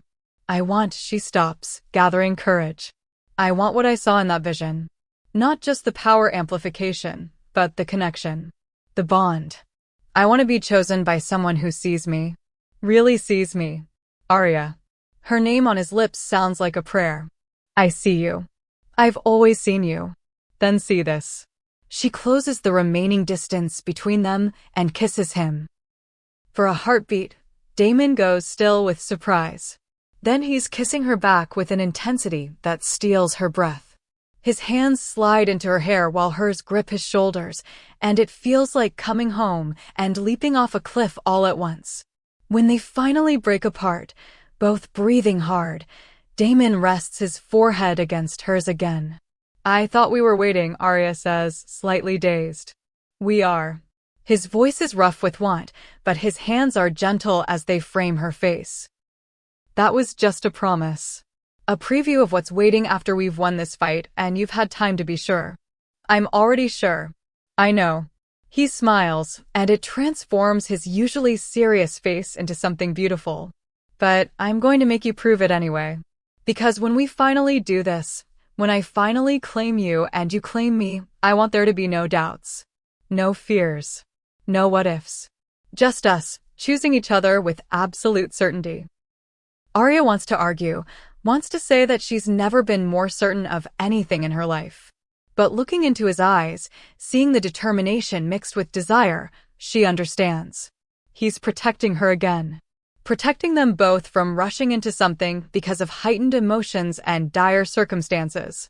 Fine, she says, trying to sound annoyed, but failing to hide her smile. 3 weeks. We survive the lunar convergence, save the wolf world, and then I'm going to spend every day after showing you exactly how much you mean to me. He kisses her forehead, soft and reverent. That's a promise, Arya Blackwood. They spend the rest of the night curled together by the fire, not sleeping, just talking. Damon tells her about his favorite memories before his pack was destroyed, hunting trips with his father, his mother's terrible singing voice, how his little sister used to braid flowers into his hair when he let her. Arya shares memories she's never told anyone, the time she accidentally turned a whole field of grass silver when she was 6, her mother finding her crying and instead of comforting her, calling the elders. The way Luna used to defend her when they were young, before jealousy poisoned their bond. Do you think we can ever be sisters again? Arya asks quietly as dawn approaches. I think, Damon says carefully, that some bonds, once broken, can never be exactly what they were. But that doesn't mean they can't become something new. Something honest, even if it's complicated. She was crying when we left. She has a lot to cry about. Doesn't mean you have to be the one to comfort her. Arya considers this. I don't hate her. I thought I would, but I don't. I don't know who we are to each other anymore. That's okay. You don't have to know right now. He pulls her closer. Right now, all you need to focus on is getting ready for what's coming. Everything else can wait. As the sun rises, painting the sky in shades of pink and gold, Arya makes a decision. She's spent too much of her life being afraid of her power, of rejection, of becoming the monster everyone said she was. But lying here with Damon, feeling safe and seen and chosen, she realizes something important. The only person who gets to define who she is her. Not her pack. Not her family. Not ancient prophecies or fearful alphas. Just her. And she chooses to be someone who fights. Someone who protects. Someone who loves fiercely and burns bright and refuses to be made small ever again. 3 weeks, she says aloud, the words both promise and declaration. 3 weeks, Damon agrees, pressing a kiss to her temple. And then the rest of our lives. The next 2 weeks pass in a blur of intensive training and preparation. Damon pushes Arya harder than ever, and she rises to meet every challenge. Her control over the silver flame becomes second nature. Her combat skills sharpen to a lethal edge. And the bond between them deepens with every shared glance, every accidental touch, every moment of perfect synchronization in training. But peace, Arya is learning, is always temporary. It starts with small things. A sense of being watched when she trains alone. Shadows moving in ways that don't quite match the light. Damon becoming increasingly tense, constantly scanning their surroundings like he's expecting an attack. What aren't you telling me? Arya asks one evening after he's checked the perimeter of their camp for the 3rd time. He's quiet for a long moment before answering. Someone's been using tracking magic. Old, powerful magic that shouldn't exist anymore. They're trying to pinpoint our exact location. The Conclave. Maybe. Or something worse. His jaw tightens. The Shadow Eaters are drawn to strong power signatures. By training you here, by letting your power grow, I may have inadvertently created a beacon. Fear coils in Arya's stomach. So, what do? We move the final ritual to the altar. The protections there are stronger, and it's where the battle will likely take place anyway during the convergence. He takes her hand, the gesture automatic now. Tomorrow, we perform the binding ceremony. It'll amplify both our powers enough that we'll have a fighting chance. Arya's heart races. The ritual. The one from the visions. Tomorrow? I thought we were waiting until after. We don't have that luxury anymore. His golden eyes meet hers, intense and apologetic. The veil is deteriorating faster than predicted. The Shadow Eaters are already crossing over in small numbers. That's why they appeared at the Conclave meeting. We need every advantage we can get, Arya. And that means the bond. If you're still willing. She searches his face, looking for any sign that he's doing this out of obligation or strategy rather than genuine feeling. But all she sees is want mixed with worry, desire tempered by concern for her choice. I'm willing, she says firmly. I choose this. I choose you. Relief and heat flash across his expression. Then at dawn, we'll go to the altar. And by sunset tomorrow, you and I will be bonded in a way that can never be broken. That night, Arya can't sleep. Excitement and nervousness war in her chest. Tomorrow, everything changes. Tomorrow, she stops being alone. She's watching the stars through the cave entrance when Damon appears beside her, silent as shadow. Can't sleep either, he asks. Too much thinking. He settles beside her, their shoulders touching. Want to share? I'm thinking about what comes after. After we face the Shadow Eaters and save everyone. What do we do then? Where do we go? Anywhere you want, Damon says simply. Everywhere. We can explore territories we've never seen, find other wolves like us who've been hiding. Or we can stay here in these mountains and build a sanctuary for those the packs reject. Whatever you want, Arya. That's what we'll do. The certainty in his voice makes her chest ache. You'd really give up everything for me? The chance to rebuild your pack, to reclaim your territory. I'd give up everything to be with you. He turns to face her fully. You're my pack now. My territory. My home. Everything else is just geography. Arya kisses him then, soft and sweet and full of promise. When they part, they're both smiling. Tomorrow, she whispers. Tomorrow, he agrees. But tomorrow, when it comes, brings betrayal instead of bonding. They set out at first light, making their way to the altar clearing. Aria's nerves sing with anticipation as they walk, Damon's hand warm and solid in hers. The forest feels different this morning, charged with possibility, like even the trees know something momentous is about to happen. When they reach the clearing, the altar stands exactly as it did the first night, ancient stone covered in glowing symbols, radiating power that calls to Aria's blood. "Are you ready?" Damon asks, his voice formal now, taking on the ritual cadence of his guardian role. "I'm ready." They approach the altar together. Damon begins speaking in the old tongue, words that make the air shimmer and the symbols glow brighter. Aria feels her power rising in response, silver flame dancing along her skin in anticipation. This is it. The moment everything changes. Then the world explodes into chaos. Wolves burst from the forest on all sides, dozens of them, surrounding the clearing in a coordinated attack. At their head is someone Aria recognizes with shock and horror. Her father. Beta Blackwood, leading a force of pack warriors and conclave enforcers. But that's not the worst part. The worst part is seeing Elder Marcus step out from behind her father, holding a staff carved with symbols that make Aria's stomach turn. Dark magic. Forbidden magic. "I'm sorry, daughter," Beta Blackwood says, though his expression is hard and unyielding. "But I can't let you bond with him. I can't let you become more powerful than you already are." Aria stares at her father in disbelief. "You did this? You led them here." "I had to." He actually sounds regretful. "The elders showed me the truth. The prophecy isn't about saving us, it's about destroying us. The silver flame wolf doesn't fight the darkness. She becomes it." "That's a lie." Damon snarls, positioning himself between Aria and the assembled wolves. Shadows coil around him like living things, his power rising to meet the threat. "Is it?" Elder Marcus steps forward, his ancient eyes cold. "Tell me, Shadow Alpha. Did you tell her everything about the prophecy? Did you tell her what happens after she channels that much power? What the bonding ritual will truly cost?" Damon goes very still. Too still. And in that silence, Aria's world begins to crack. "What is he talking about?" she asks, her voice barely above a whisper. "Damon, why didn't you tell me?" "Aria, I can explain."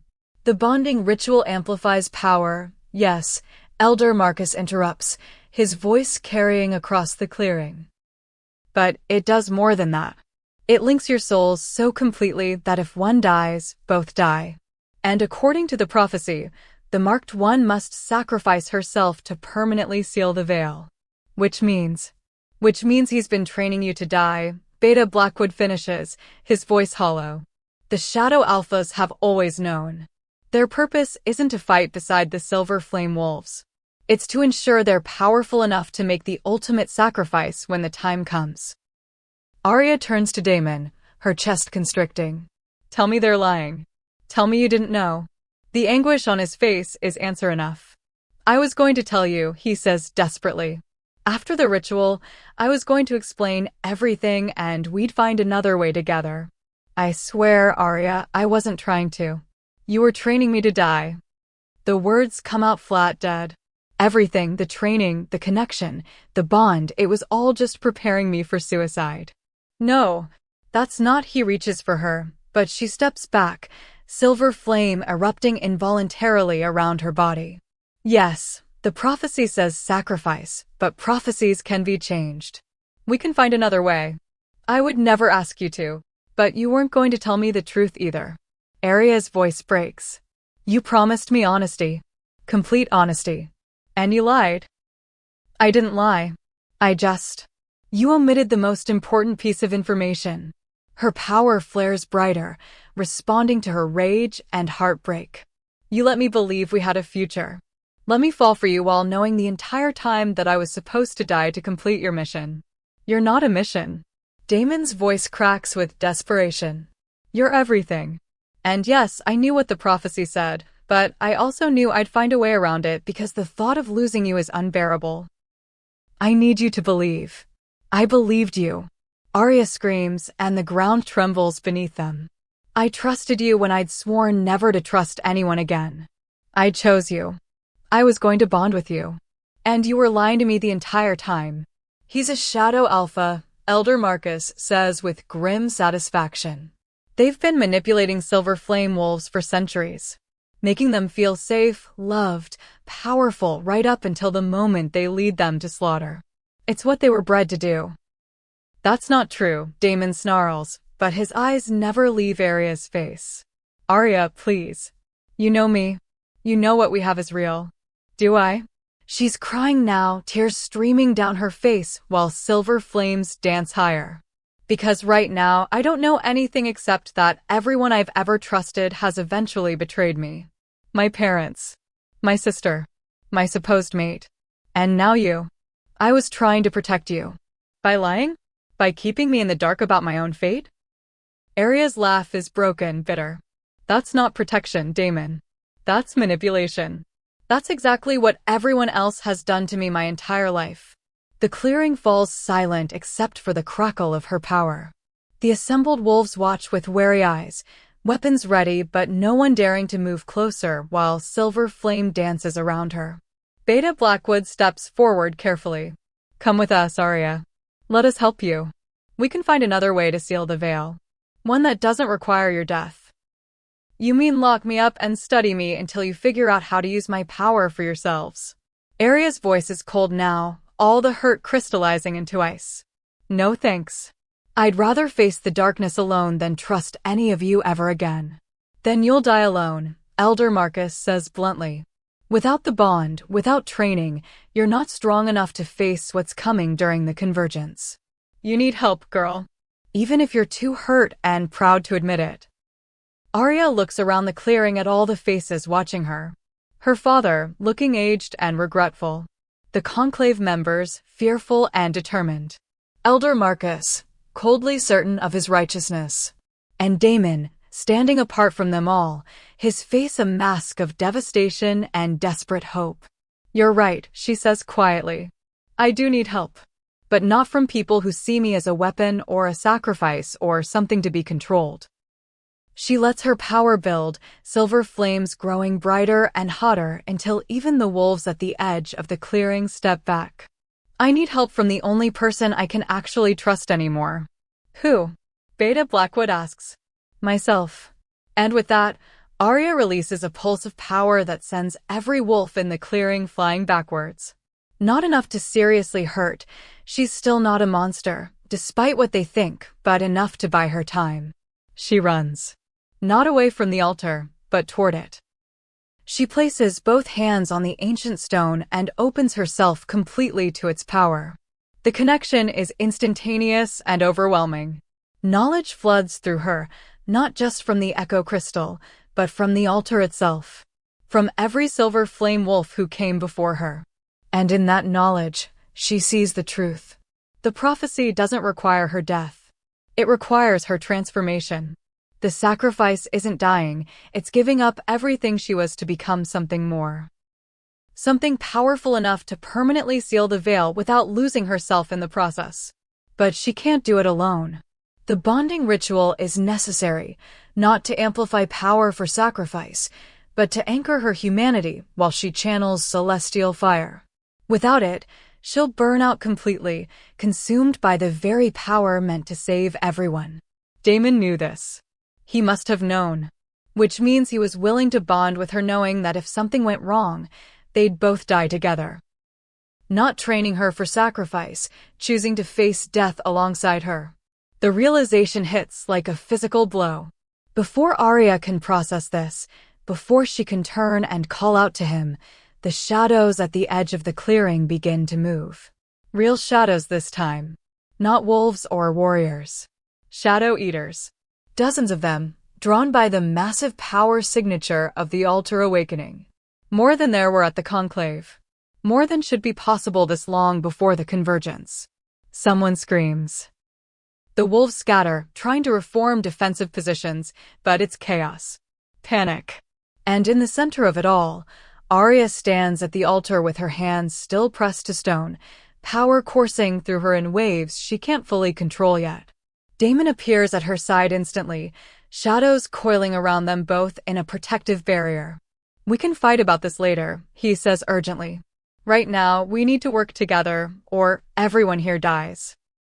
Arya looks into his golden eyes and sees the truth there. The love, the fear, the desperate hope that she'll forgive him long enough to survive this. She makes a choice. "The ritual," she says. "Now. We don't have time for the full ceremony, but if we bond." "Are you sure?" Despite the danger, despite everything, he still gives her the choice. "Arya, if we do this, we're linked forever. Even if you hate me after, you'll be stuck with me." Silver flame and shadow dance together around them while shadow eaters close in and wolves scream and the world threatens to end. And Arya realizes something crucial. She doesn't hate him. She's hurt and angry and betrayed, yes. But underneath it all, she still feels that pull, that connection, that certainty that he's hers and she's his. They can work through the lies. They can rebuild trust. But only if they survive. "I'm sure," she says. "Bond with me, Damon. Right now." His expression transforms relief and love and determination all at once. "Until the stars fall and the world ends, I'm yours. And I'm yours." They don't have time for ancient words or elaborate rituals. Instead, they press their palms together, silver flame and shadow intertwining, and simply choose each other with absolute certainty. The bond snaps into place like a thunderclap. Power explodes outward from them both, a wave of silver and darkness that washes across the clearing. Where it touches shadow eaters, they dissolve into nothing. Where it touches wolves, it heals injuries and bolsters strength. And in the center of it all, Arya and Damon stand united, bonded, unstoppable. The transformation has begun. The power that flows through Arya after the bonding is like nothing she's ever experienced. It's not just her silver flame anymore, it's that plus Damon's shadow magic, the two forces intertwining into something entirely new. Something the prophecies couldn't have fully predicted because it's never existed before. Through the bond, she can feel Damon's thoughts and emotions as clearly as her own. His love, his regret over the secret he kept, his absolute determination to protect her. And underneath it all, his utter certainty that they'll find a way through this together. She'll deal with the betrayal later. Right now, there are shadow eaters to destroy. "Together," Damon says, his voice resonating through both the physical world and their mental connection. "Together," Arya agrees. They move as one, their powers flowing in perfect synchronization. Arya calls forth silver flame while Damon shapes shadows into solid weapons, blades that can actually cut through the ethereal forms of the shadow eaters. Combined, they're devastating. The creatures keep coming, pouring through cracks in the veil that shouldn't exist yet, drawn by the massive power signature of the fully awakened altar. But for every one that appears, Arya and Damon destroy two more. Around them, the pack wolves recover from their shock and join the fight. Beta Blackwood shifts into his massive brown wolf and coordinates defensive positions. Elder Marcus uses his staff to create barriers that temporarily slow the Shadow Eater's advance. Even the Conclave Alphas work together, buying time for Arya and Damon to thin the herd. But it's not enough. "There are too many," Damon says through their bond, his mental voice strained. "The veil is collapsing faster than predicted. We need to seal it now, not wait for the convergence." "But the ritual. We're bonded. That's half the battle. The rest is your choice, Arya. Are you willing to channel enough power to seal the veil permanently, even knowing what it might cost?" Through their connection, she sees the full truth of what he learned from the ancient texts. The ritual doesn't require death exactly, but it does require transformation. She'll have to channel so much celestial fire that her physical form might not survive. She could become pure energy, pure flame, bound to the veil itself for eternity. Or, and this is the part Damon discovered that the prophecies didn't explicitly state, with a strong enough anchor, with someone bonded to her willing to share the burden, she might be able to remain solid, remain herself. But it would take both of them channeling more power than any wolf has ever attempted. They could both burn out completely. "That's why you didn't tell me," Arya realizes. Not to manipulate me into sacrifice, but because you knew I'd never agree to risk your life. Can you blame me? His mental voice is rough with emotion. I just found you. The thought of losing you, or worse, you going into this knowing I might die alongside you, I couldn't bear it. So you chose to carry that fear alone. Yes, Arya understands now. It wasn't manipulation. It was love expressed badly. A desperate attempt to protect her from painful knowledge while he frantically searched for alternatives. Still hurt. Still betrayal. But understandable. We'll talk about this later, she says aloud as another wave of shadow eaters surges toward them. Right now, we save everyone. Then you spend the rest of your very long life making this up to me. She feels his relief and love pulse through the bond. Deal. Arya turns to face the assembled wolves, her voice carrying across the clearing with unnatural resonance. Everyone fall back. Get to the edges of the clearing and stay there no matter what happens. What are you planning? Beta Blackwood demands, his wolf form impressive but useless against the shadow eaters. To end this. She looks at her father, really looks at him for perhaps the last time, and sees fear and regret and a desperate hope that she'll forgive him someday. Tell Luna I'm sorry I was never the sister she needed. Tell Mom I understand why she was afraid. And tell yourself that I don't hate you. I'm just done letting your fear define my life. Arya, wait. But she's already turning back to the altar, Damon at her side, their hands clasped tight. Last chance to back out, she tells him. Never. His golden eyes burn with determination. Together until the end. Whatever that looks like.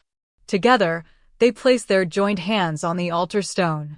The reaction is immediate and cataclysmic. Power erupts from the altar like a geyser, pure celestial energy that shoots straight up into the sky. It pierces through the veil between worlds, illuminating cracks and tears that spider web across the barrier separating their reality from the shadow realm. Arya gasps as the power flows through her, more intense than anything she's experienced. It's not painful exactly, but it's overwhelming, like trying to contain an ocean in a cup. Through the bond, she feels Damon anchoring her, his shadow magic providing structure and form to her raw flame. I see them, she whispers, her eyes glowing pure silver. All the shadow eaters waiting on the other side. Thousands of them. An entire army ready to pour through the moment the veil fails. Then we make sure it never fails. Damon's voice is steady, strong. Channel it through me. Let me help you carry the weight. Together, they begin the true ritual. Not the one from dusty prophecies, but something new. Something neither Silver Flame Wolf nor Shadow Alpha has attempted before. They weave their powers together, silver and shadow, light and dark, fire and form, creating a net of pure energy. They spread it wider and wider until it covers every crack and tear in the veil. And then, with a shared push of will, they begin to seal. The shadow eaters on the other side scream in rage and fear, throwing themselves against the barrier, trying to break through before it's too late. Some make it through the closing gaps, materializing in the clearing only to be instantly incinerated by the overflow of power radiating from Arya and Damon. The wolves watch in awe and terror as reality itself seems to ripple and reform. The altar glows so bright it's almost impossible to look at directly. Silver flame and shadow spiral around Arya and Damon like a tornado, lifting them off the ground until they're suspended in midair, still holding hands, still connected. Through the bond, Arya feels the moment Damon's strength begins to waver. The power flowing through them is too much, even shared. They're burning out. Don't you dare give up on me, she snarls at him mentally. We made a deal, remember? Long life, lots of making up for the lies, happily ever after.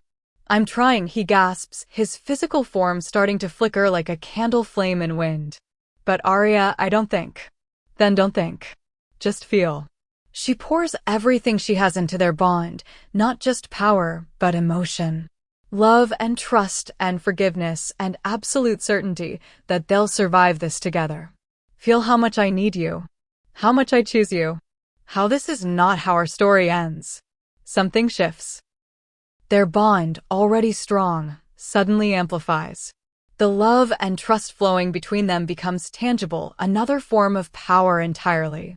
And in that moment, Arya understands the final piece of the prophecy. The sacrifice isn't death or transformation. It's vulnerability. Opening yourself completely to another person. Trusting them with not just your life, but your heart, your soul, your everything.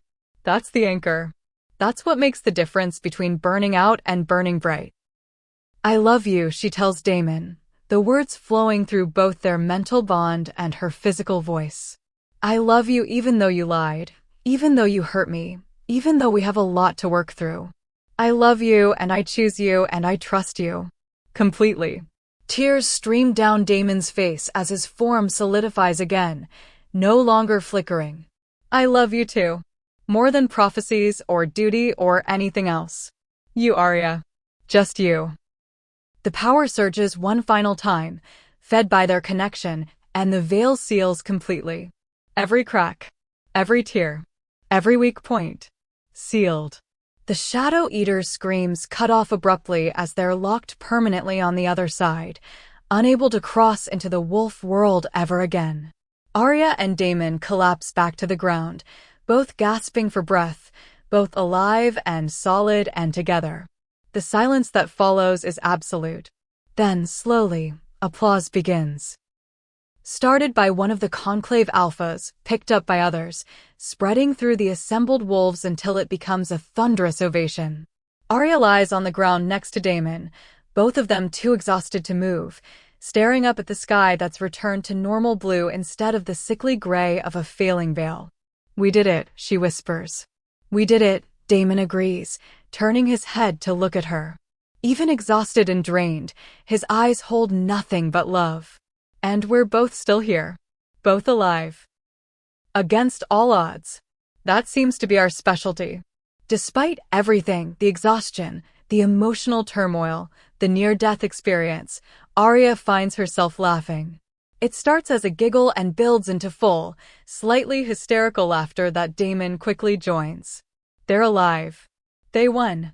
And somehow, impossibly, they're going to be okay. Beta Blackwood approaches cautiously, shifting back to human form.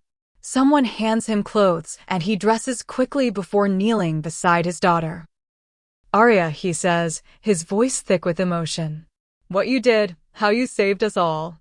I don't have words. She looks at her father, this man who hurt her so deeply, who chose fear over love, who abandoned her when she needed him most. I didn't do it for you, she says quietly but firmly. I did it because it was right. Because innocent people deserved protection. But don't mistake that for forgiveness.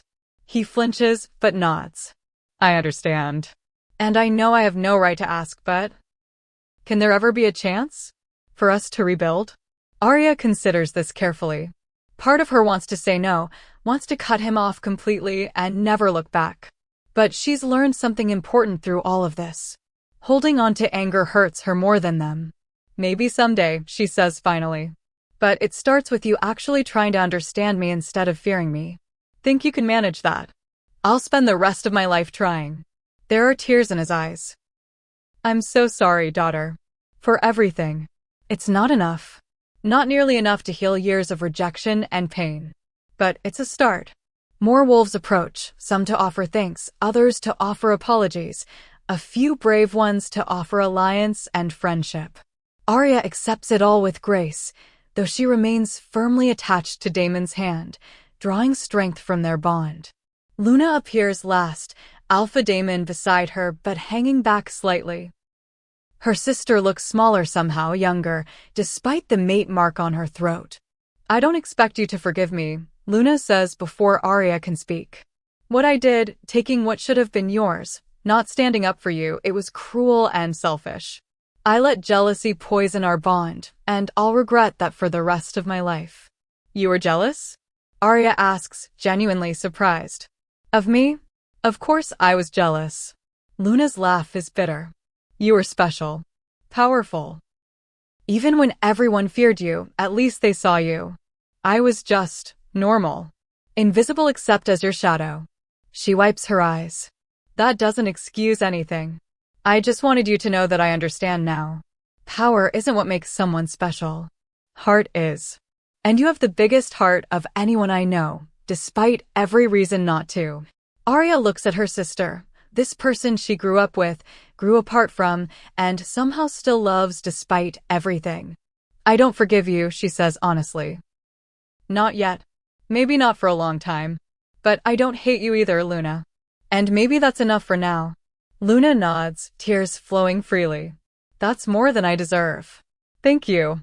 As the sun begins to set, painting the clearing in shades of orange and gold, the wolves slowly disperse.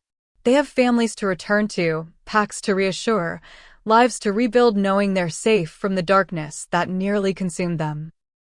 Arya and Damon remain at the altar, neither quite ready to leave this place where everything changed. So, Damon says eventually, we're bonded. The world is saved. And you're still angry at me for the lies. Definitely still angry, Arya confirms. Fair. He sits up slowly, pulling her with him until they're facing each other. For what it's worth, I really was going to tell you. I was just terrified of losing you. I know. She touches his face gently. I can feel the truth through the bond now. Feel how much you love me, how the lies came from fear, not manipulation. Doesn't make it hurt less, but I understand. So where does that leave us? Arya considers this carefully. We're bonded for life. Neither of us can change that even if we wanted to. But trust? That needs to be rebuilt. Earned back. I'll spend every day earning it back. His voice is fierce with promise. Every single day, I'll show you that you can trust me. That I see you and choose you and will never hide the truth from you again. Good. She leans forward and kisses him softly. Because despite everything, I meant what I said during the ritual. I love you. And I choose you. We just need to figure out how to build something real together. Something based on complete honesty. Complete honesty, he agrees, kissing her back. Starting now. Starting always. They sit together as darkness falls, watching stars emerge in a sky that's no longer threatened by shadow. And for the first time in either of their lives, the future feels like something to look forward to rather than something to survive. The mark on Arya's chest glows softly. Not burning, not demanding, just present. A reminder of who she is, what she's capable of, and the journey that brought her here. From rejected outcast to savior of the wolf world. From broken and alone to bonded and loved. From fearing her power to claiming it as her own. What are you thinking? Damon asks, his thumb tracing circles on her palm. I'm thinking that maybe being marked was never a curse, Arya says slowly. Maybe it was always a gift. I just had to go through hell to understand it. And now?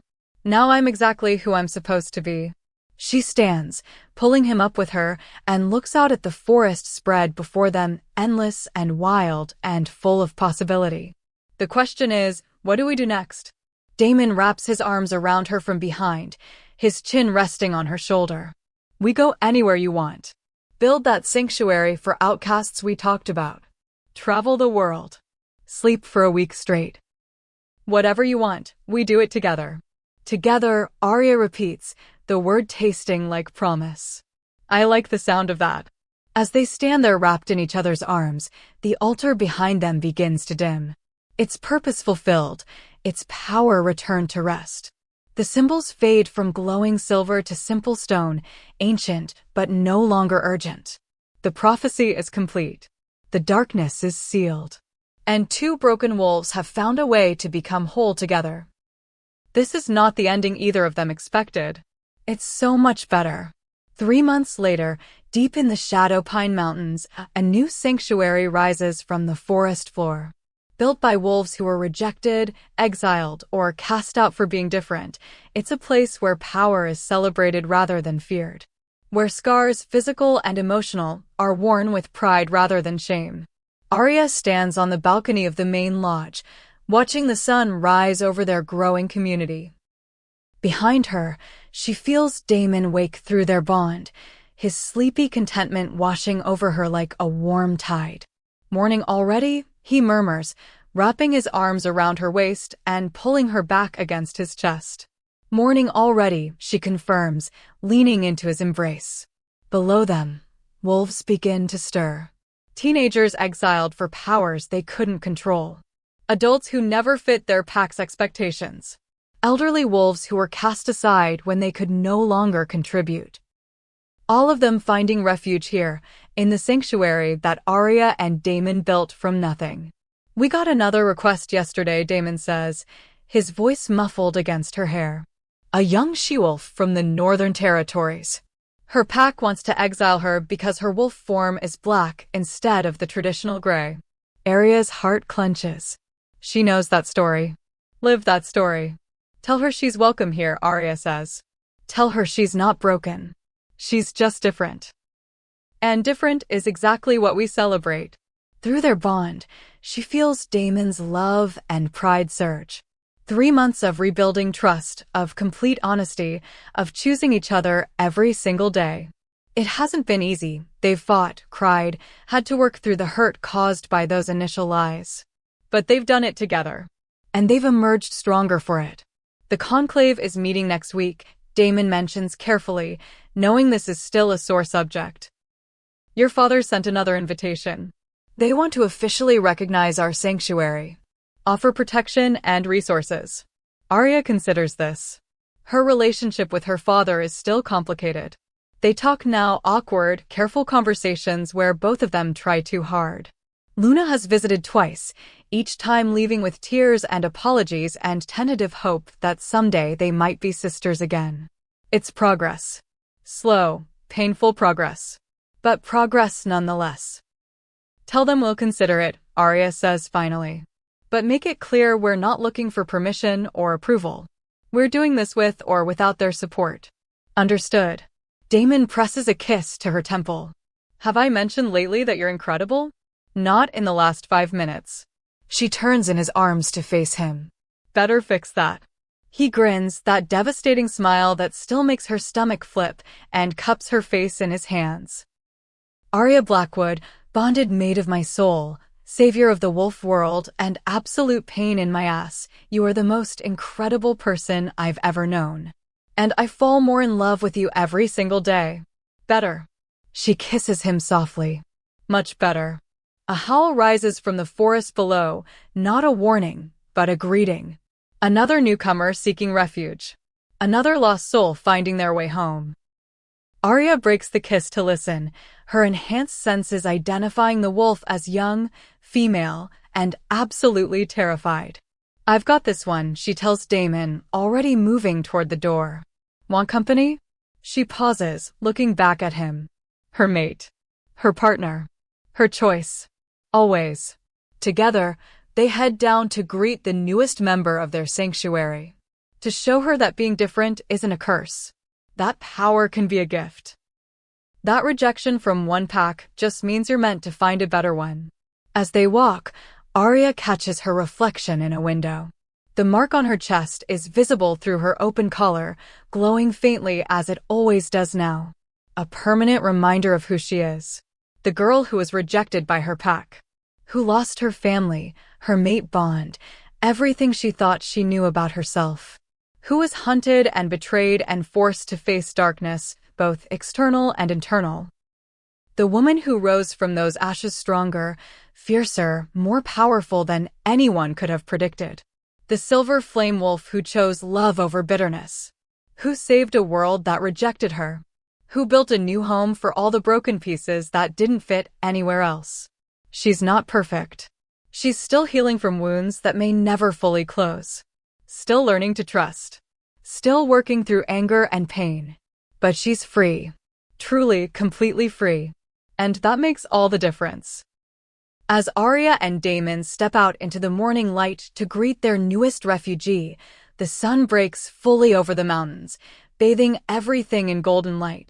The sanctuary spreads out before them, growing, thriving, becoming exactly what they dreamed it could be. A place where being marked isn't a curse. It's a homecoming. So here's what I want to know. Would you have chosen her side? When everyone else was calling her cursed, dangerous, too powerful to exist, would you have seen the truth?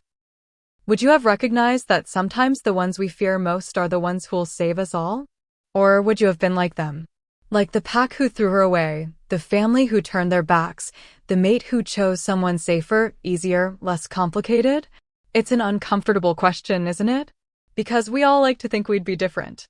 That we'd be brave enough to stand with the outcast, wise enough to see power as gift rather than threat.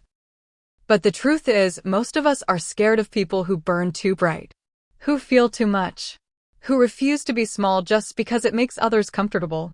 Arya didn't become powerful because of some prophecy. She became powerful because she survived rejection and still chose love. Because she faced darkness and still chose light. Because she was broken and still chose to help others heal. That's the real magic, isn't it? Not the silver flame or the ancient prophecies. But the choice to rise after being knocked down. The choice to trust after being betrayed. The choice to build something beautiful from the ashes of everything that tried to destroy you. Is she a hero? Is she just a girl cursed with too much fire? Or is she something more? Something we all have the potential to be if we're brave enough? I guess that's for you to decide. But if this story lit something inside you, if you saw yourself in Arya's struggle or Daemon's devotion or even Luna's jealousy, then I want you to do something for me. Subscribe to Cindy's Wolfheart Stories. Because here, we don't just tell tales about perfect people in perfect worlds. We tell stories about the broken ones, the rejected ones, the ones who burn so bright the world tries to dim them. And we celebrate every moment they choose to keep burning anyway. Hit that subscribe button. Ring that notification bell. Leave a comment telling me whose side you choose. Because these stories? They're not just entertainment. They're a reminder that being marked, being different, being too much for some people to handle, that's not a curse. It's proof you were meant for something extraordinary. And here at Wolfheart Stories, we tell tales that burn. So come burn with us.